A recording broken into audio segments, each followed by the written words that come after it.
Hey, what's going on, guys? So I'm doing a one-take series now. I'm gonna try and check out different cars. The series is gonna consist of just taking 2 runs in any specific car. The owner obviously allows me to do that and gives me, you know, a nice sheet of everything that they would like me to shout out or anything like that. It's just a nice way to give other viewers a good take on a well-balanced car, or even just a unique car that's in that particular class. So right now I am actually in Steve Mitchell's 2013 Scion FRS setup for the STX class, which is Street Touring Extreme. I have a whole sheet here because I'm not going to memorize all those modifications, especially in a ST class where you can do quite a bit of stuff. Not as crazy as like a SM or SP class, but let's just go through all the stuff here. So the car is asphalt paint. And this was actually the car that Sam Strano bought originally. He was the original owner. Then Steve picked it up. He tag teamed with Marcus Darlin. And Marcus this year in 2016 is actually, I believe, undefeated, 4 in a row. Is that right? Correct me if I'm wrong down in the comments if you like. But he's been killing it with this car. Obviously, they make some minor changes. So I'm going to try and see if my inner darling can come out today. And if folks don't understand why I call him Marcus Darlin, watch the movie Boomerang. You'll see why. Yeah, it's a black thing. Anyway, so right now, as far as car mods, his wheels and tires, he's got the Enkei RPF-1s, 17 by 9s with a 35 mil offset. He said that he actually didn't get it for licks, but it looks good. But the biggest thing was actually that it clears the brakes. What brakes does he has? He has those nice AP racing brakes, which actually are lighter than the stock ones, and gives you, you know, that sufficient braking power in this car. Although this car, the FRS and the twins in general, they're not super fast like a Vet or anything, but they're mighty quick. So, you know, just that ample, that feel on the braking, which Subaru isn't known for, you got to throw that in. He has a HKS equal length header, Nameless combo over the front pipe. The old version that's known for ejecting, it's resonator. So this one was fixed by Danny and Kline. He has a Perrin axle back, a Perrin intake. The ECU tuning is done by Mike. Out at Moto-East. He's out in, I believe, the Philadelphia area, so check him out. He's actually done a lot of the cars. Not only this, and another car that we'll be reviewing on the next episode, but quite a few cars, including mine, from the previous owner. Suspension details, so springs. You have 400 springs, and in the front, 340 in the rear on MCS shocks. He has a Hotchkiss front bar. I didn't ask what the details are in the settings. Can't give away everything. You gotta tweak it a little bit for yourself. SBC adjustable rear arms, front and rear end links, various Whiteline bushings, you know, to tighten everything up. Subaru again is a little bit soft here and there. The Perrin motor mount ballast to be legal because it has to have that weight of OEM, so you have to ballast that. Now, I already mentioned the AP racing front brakes with Ferodo pads all around. The big brakes are on the front, not in the rear. He has the Raceseng camber plates. All this will be in the description down there. Alignment. So he got Andy tuned. Andy is a local guy here in the DC area. Does a great job of doing alignments and has been doing that for quite some time with a lot of the guys around here. So he set it up with a negative 3.5 camber in the front, negative 2.4 in the rear. The front toe is 1/8 in, and out in the rear is 3/16. So the car isn't corner balanced at the moment, but Danny had an FR Sorry, which he sold, but he prepped it up perfectly. Everybody loved that car. So this car actually has a lot of parts from Danny's FRS or FR Sorry. That little Ferrari looking car. I'll try and get a picture in there to show you guys. So that car was corner balanced, so he just took all the same ride height measurements, you know, and they weigh about the same, so he's sick with that. Stock seats, nothing really special there. So I also asked him if he wanted any shout outs, things that he just wanted to kind of make mention. So I remember that I did not get squeezed in above unknown short shift thrower installed by Sam and Big Mike before I bought the car. There's a fossil shift knob, which you'll see that. A magnetic numbers from Lil Mike out at SCC Tent.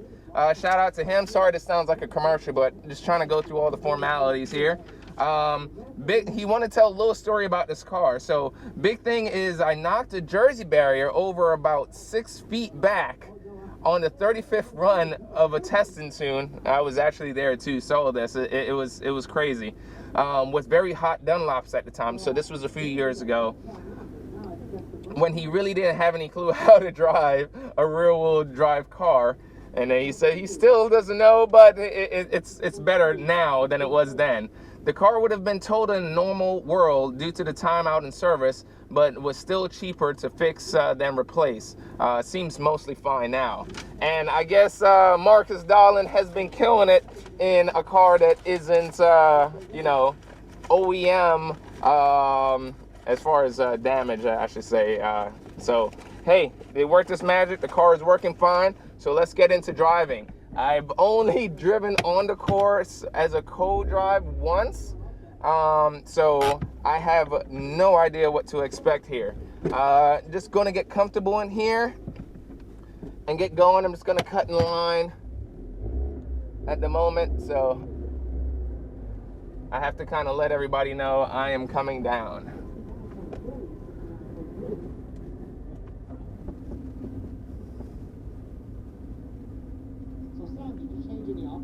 So it's lovely when you have some seniority in here, and the committee allows me to do these reviews. I do have to pay for another account, of course, so it's no special treatment in that sense, but I'm able to run the cars back to back really quick, so to kind of get these reviews going. So in the car now, you got to make sure that he already set it up, Steve did, so I didn't really have to touch anything. Pressures are 32-27 in the rear. It's obviously going to go up, but again, this is for feel, not competition. VCS is currently completely off, which you just hold the off button down, and then it'll show traction control off and the little squirrely thingy. I don't have my driving shoes on right now, so again, we're just going by feel. One of the things that's lovely about the FRS is that, and just the twins in general, is the seating position. You can get extremely comfortable in these cars. It has a telescoping wheel along that tilts, and when it telescopes quite a bit. The seats are nice and cushy. I'm a little bit smaller guy, so I personally would probably change the seats, but it has enough bolstering to kind of hold you in for right now. I'm gonna end up putting the windows down as soon as I get ready to start. But he has GPS in here, along with as far as GPS for tracking and Solo Storm. So if I get that info and I decide to throw it on there, hey, maybe we'll see it. But I'm pretty much gonna go back-to-back runs and see how the car is. And we're almost close to the front here. So sorry if this is a little prolonged. This is my first one. I have to come up with some kind of routine. So I've driven this car once before. It felt good, and I know that it does not like to be chucked. So Marcus is a super smooth driver, so I have to, again, bring out my inner darling on a course that I have no idea about. So we shall see what's up in a second.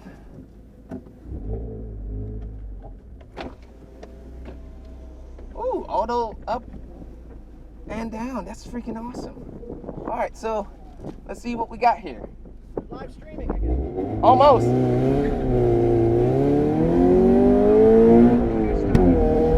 So going to the offsets, into our slalom. The front end feels really nice. Here, we're going to test out those AP Raceseng. Here, people were getting lost because you have to set up and rotate the car. It's nice and neutral. It feels very confident. Here, you kind of have to brake early to set this up. Sorry, I'm a little quiet through these slaloms. Looking ahead, front end feels really good. I'm just trying to feel out to see if I can feel confident in it. Here we go, nice little turnaround. Woo! This thing is fun, Marcus. That's why you've been winning all the goddamn time, huh? All right, so right here, nice and tight in. I have no idea where I'm going from here. Oh, overslowed that one. Nice little turnaround. This course is really weird. I'm missing all my marks because I don't know the course, but let's see. I come in with the 59.890, and I didn't really know the course. Overslowing in a lot of areas, but the car is fun. Gotta say good to Steve, because this car is fun. Go to Blacktop Racing. So YouTube. I'm gonna go ahead and take one more run. Gonna take one more run on it. Anything that you don't want to do with your STR car, just watch Shane's video. So Danny's giving a shout out to Blacktop Racing. Alan just comes to the finish. 63.3. And so we'll see what's up. So I got some nice data for Steve here, so I just got to go back. So initial feels, the car has a ton of grip, even though that was the first run. I didn't bring out my inner darling. It was not nearly as smooth, but obviously the first run, not really knowing the course, I'm going to be at a disadvantage, especially for the car that this is going to be a disadvantage time-wise versus the next car. But the car feels good. It's super neutral.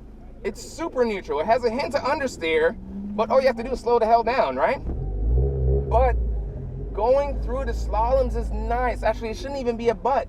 It's a and. Going through the slaloms, it feels nice and planted. The MCS shocks are just dialing me in. FedEx is known to be extremely bumpy, and this is just soaking up everything really well. I'm not getting a bunch of jostling. You may see me moving, but it's not upsetting the car nearly as much as you may see my body and head movement.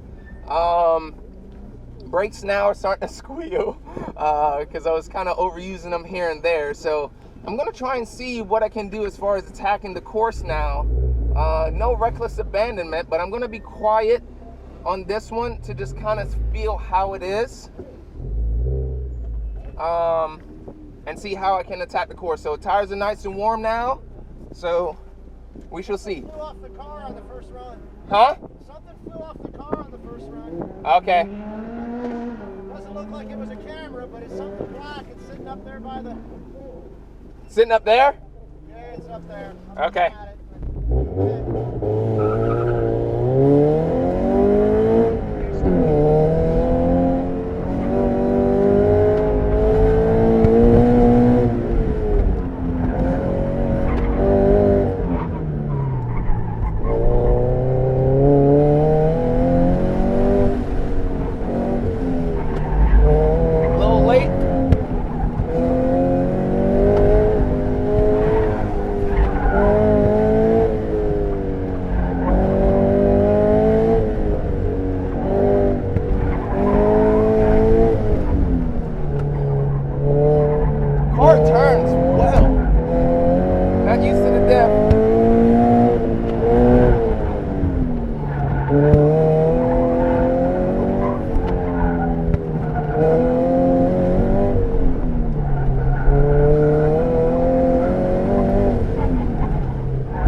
About a second and a half or so on it, so a 58.3 with a lot of mess ups.